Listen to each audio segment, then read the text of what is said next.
Если быть честным, мне кажется, что Crycash станет самой известной криптовалютой среди игроков, как вы, и среди разработчиков, таких как я. И сейчас я объясню почему. В первую очередь мы можем поощрять игроков этой валюты за то, что они достигают чего-либо в игре. Такого еще никто не делал. И в то же время это очень удобно для других разработчиков, так как это один из эффективных механизмов привлечения новых игроков.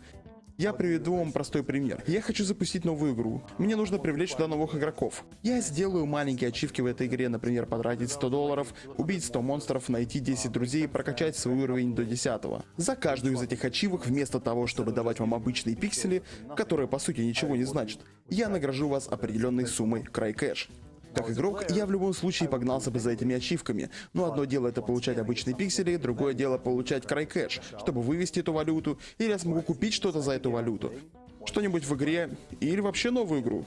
Это реально беспроигрышная ситуация для игроков, желающих получить что-то действительно ценное. А разработчики, в свою очередь, получают в свои руки очень сильный инструмент, с помощью которого они смогут привлечь новых игроков в свою игру. Вместо того, чтобы покупать рекламу, которая не гарантирует привлечение новых игроков, которые останутся в этой игре, любой разработчик может сказать: ты можешь прийти в мою игру, поиграть в нее, я дам тебе что-то действительно крутое взамен. Это более хорошее решение, я бы сказал, революционное решение, и это очень круто. И я могу сказать точно, что это изменит игровую индустрию.